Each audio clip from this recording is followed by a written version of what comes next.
بسم اللہ الرحمن الرحیم۔ محتشم ناظرین و سامعین، السلام علیکم ورحمۃ اللہ وبرکاتہ۔ ناظرین اکرام، اس ویک کی تینوں ایپیسوڈز میں آپ تفسیر القرآن سن سکیں گے۔ آپ سب کو معلوم ہے کہ ہم نے اللہ تعالیٰ کے فضل و کرم سے سورہ بقرہ کی آیت نمبر 182 تک بات کر لی ہے، اور آج کی اس ایپیسوڈ میں ہم سورہ بقرہ کے ورس 183 سے لے کر 186 تک بات کریں گے۔ اور ناظرین اکرام، ان ورس میں ان آیات میں جو موضوع بیان کیا جا رہا ہے وہ رمضان کریم کے حوالے سے، وہ روزوں کے حوالے سے، وہ فیسٹنگ کے حوالے سے ہے۔ اگرچہ میری خواہش تھی کہ ان آیات کو اکٹھا کر کے ان کا ایک مجموعہ بنا کر جو رمضان کے حوالے سے ان کو رمضان کریم میں بیان کیا جائے، لیکن پھر سوچا کہ بہتر یہی ہے کہ جس ردم کے ساتھ، جس سیکوینس کے ساتھ، جس ترتیب کے ساتھ ہم تفسیر بیان کر رہے ہیں اسی ردم کے ساتھ چلے تو بہتر ہوگا۔ تو ناظرین اکرام، بنا ٹائم ویسٹ کیے اپنے آج کے اس منفرد سے موضوع کی جانب بڑھتے ہیں۔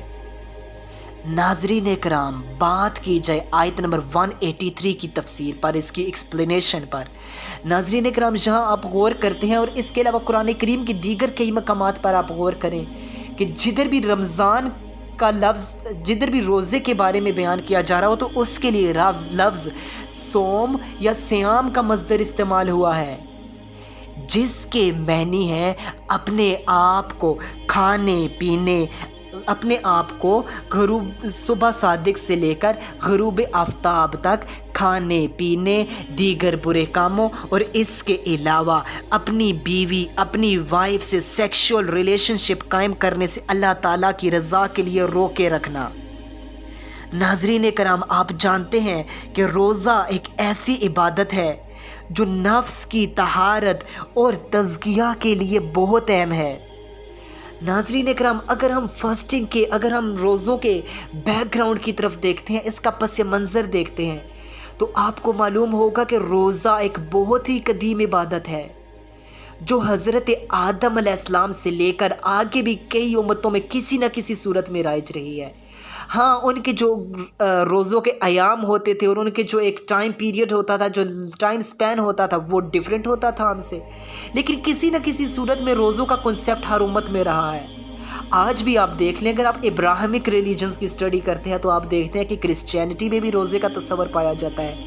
اس کے علاوہ جودھزم میں بھی فاسٹنگ کا تصور پایا جاتا ہے۔ اس کے علاوہ اگر آپ ابراہمک ریلیجن سے ہٹ کر بھی دیکھتے ہیں تو میرا خیال ہے کہ آپ کو دیگر مذاہب میں بھی فاسٹنگ کا، روزوں کا کنسیپٹ ملے گا۔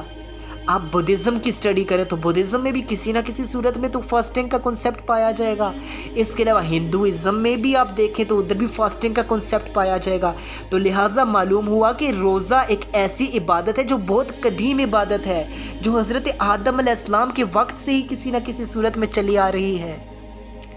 ناظرین اکرام، اب ذہن میں سوال پیدا ہوتا ہے کہ مالک کائنات نے یہ تصور جو رمضان کا، یہ اتنی خوبصورت عبادت جو ہمیں دی ہے،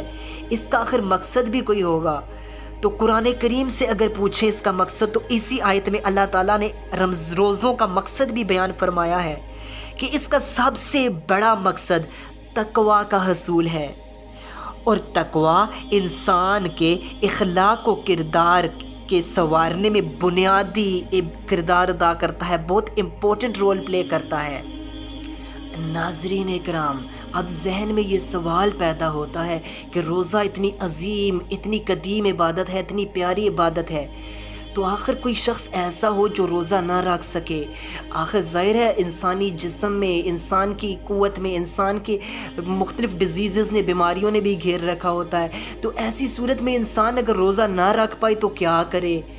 آخر ہر انسان پر روزہ فرض ہے یا کوئی ایسے انسان ہے جن کو مہلت دی گئی ہے؟ تو اس کے حوالے سے ہم قرآن کریم کی سورہ بقرہ کی آیت نمبر 184 کا موضوع، اس کو ہم تفصیل سے بیان کرتے ہیں۔ اس میں انہی لوگوں کے حوالے سے بیان کیا گیا ہے۔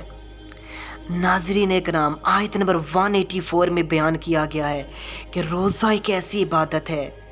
کہ بہت اہم ہے، لیکن یہ بیمار اور مسافر کو اس میں رخصت دی گئی ہے کہ وہ بیماری یا سفر کی وجہ سے رمضان المبارک میں جتنے روزے رکھ سکتے ہیں وہ رکھ لیں، اور باقی جو گنتی کے دن ہے وہ بعد میں پورے کر لیں۔ ناظرین اکرام، اس کے علاوہ جو شخص زیادہ بڑھاپے کی طرف، زیادہ عمر کی طرف پہنچ جائے یا کسی ایسی بیماری میں مبتلا ہو جائے جس سے ریکور ہونا، جس سے شفا یابی کی کوئی امید نہ ہو، وہ روزے رکھنے میں بہت ڈیفیکلٹی محسوس کرتا ہو، بہت مشقت، بہت مشکل محسوس کرتا ہو، تو اسے چاہیے کہ وہ ایک مسکین کا کھانا بطور فدیہ دے دے۔ لیکن جمہور مفسرین نے اس آیت میں اس کا مطلب یہ بیان کیا ہے کہ جو طاقت نہ رکھتے ہوں،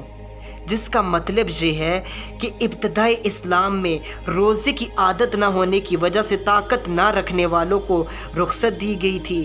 کہ اگر وہ روزہ نہ رکھ سکے تو اس کے بدلے ایک مسکین کو کھانا کھلا کر فدیہ دے دیں۔ لیکن بعد میں وہ حکم منسوخ ہو گیا کہ اب ہر صاحب طاقت کے لیے روزہ فرض ہے۔ تاہم زیادہ بڑھاپے کی وجہ سے یا دائمی مرض کی وجہ سے، جس طرح ہم نے بیان کیا کہ اگر وہ روزہ نہیں رکھ سکتا تو اسے چاہیے کہ وہ فدیہ دے، ایک انسان کو کھانا کھلا دے، یا اس کے علاوہ اگر وہ ایک کے علاوہ 2 مسکینوں کو کھانا کھلانا چاہتا ہے، 3 مسکینوں کو کھانا کھلانا چاہتا ہے تو وہ بھی اس کے لیے بہتر ہے۔ اس کے علاوہ ناظرین اکرام، وہ عورت، وہ وومن جو پریگننٹ ہو، جو حمل سے ہو، اور اس کے علاوہ ایسی لیڈیز جو بریسٹ فیڈنگ، اپنے بچوں کو بریسٹ فیڈنگ کروا رہی ہوں، دودھ پلانے والی ہوں، اب وہ مشقت محسوس کرتی ہوں روزے رکھنے میں، سکنس، کمزوری محسوس کر رہی ہوں، تو وہ مریض کے حکم میں آ جائیں گی، تو انہیں چاہیے کہ وہ اگر روزے نہیں رکھ پاتی تو وہ بعد میں قضا کر کے یہ گنتی کے دن پورے کریں۔ ناظرین اکرام، اس کے بعد آیت نمبر 185 پر بات کی جائے تو اس میں ایک اور بیوٹی سے رمضان اور قرآن کریم کا آپس کا ایک بیوٹیفل ریلیشن بتایا جا رہا ہے۔ ناظرین کرام، یہاں رمضان المبارک میں قرآن کریم کے نزول کے حوالے سے بات کی جا رہی ہے، اور یہاں آپ ایک بات ہمیشہ ذہن میں رکھیے کہ رمضان میں نزول قرآن کا یہ مطلب نہیں کہ مکمل کا مکمل قرآن ہی رمضان میں نازل ہو گیا تھا، نہیں، بلکہ رمضان کی شب قدر میں لوح محفوظ سے آسمان دنیا پر قرآن کریم اتارا گیا تھا۔ اس کے بعد سے کسی مقام سے حسب حالات 23 سال تک قرآن کریم اترتا رہا، 23 ایئرز تک قرآن کریم اترتا رہا۔ ناظرین اکرام، اس لیے یہ کہنا کہ قرآن رمضان میں یا لیلۃ القدر میں پورے کا پورا نازل ہو گیا تو ایسی بات نہیں، یہ سب ایک حوالے سے یہ سب صحیح بھی ہے، کیونکہ لوح محفوظ سے تو رمضان میں ہی اترا تھا، اور لیلۃ القدر اور لیلۃ المبارک یہ ایک ہی رات ہے، یعنی کہ قدر کی رات جو رمضان میں ہی آتی ہے۔